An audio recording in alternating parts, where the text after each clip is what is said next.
Hi, I'm Kyle Lesher, Editor-in-Chief of The Flash, and as always, for the Fraser Football Weekly Wrap-Up, I'm joined by varsity football head coach Pat Threet. Coach, how you doing? Good.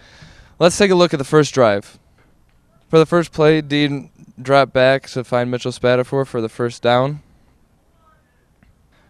For the second play, Dean's going to roll out on a play-action pass to find Kenny Logan, the tight end, for another first down. And then on the third play, Dean will go back into the pocket, look for Mitchell Spatafor down the sidelines to have it intercepted by Grosse Pointe North safety. Now, Coach, so far in the season, have you noticed any patterns from Dean? Is he a better rollout quarterback or is he a better passer within the pocket? He's actually done a great job on both areas. Our play-action passing game, we get him out boot passes where he's looking to the flat or the second-level players as tight end, and that's been a very successful play for us. And then he's thrown the ball well deep all season long. Let's take a look at Fraser's second drive. Now, it seemed on this drive that you guys went away from the pass a little bit. You seem to like to pound the ball.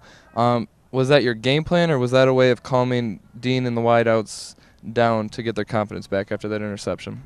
Well, you just want to be able to you got to have run and pass both mixed together, and they kind of feed off of each other. If you're always running the football, they're going to pack the box.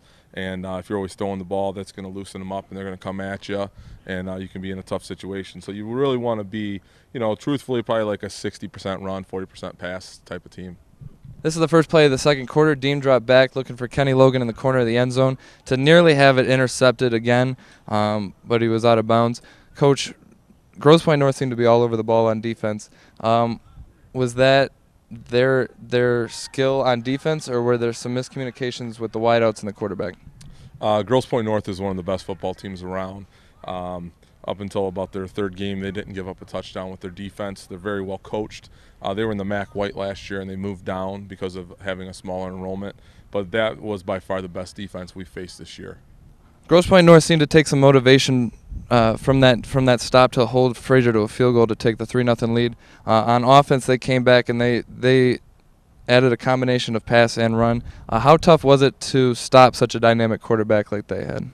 The quarterback made a couple nice plays with his feet. On their first touchdown, truthfully, it was a breakdown, something that shouldn't have happened. And their second touchdown, they kind of threw it up. Our guy was there, and he went up and made a nice play. And then the third touchdown was kind of a broken play where they were looking to go deep, and we had everybody covered, and the quarterback broke contain, and he made a nice play with his feet. And we were concerned with the quarterback. But throughout the year, they had really ran the football with their tailback. And, for the first 20 minutes of the game, we did a really nice job. And it's just hard when you get down, and our kids try hard.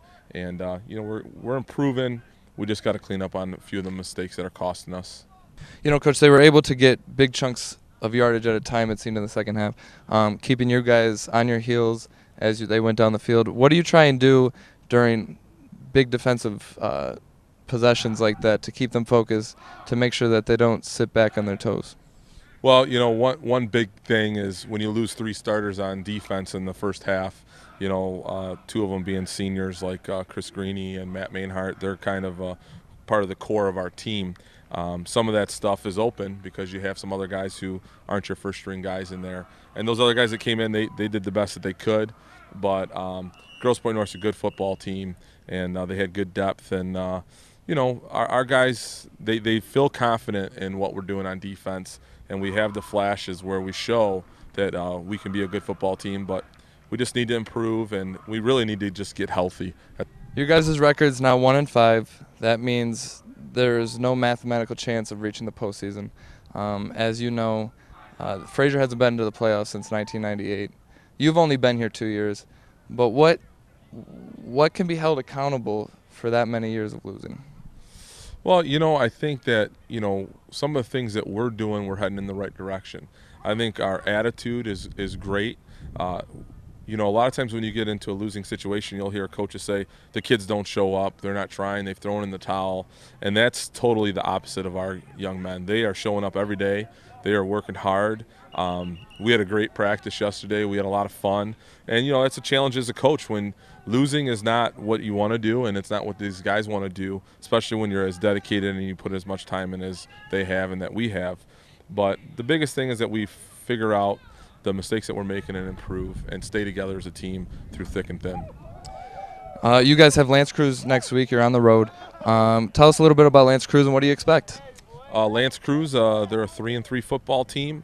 They have good speed and nice size, a good quarterback. They're very aggressive on defense. Much like Grosse Pointe North, they're a pro-style offense.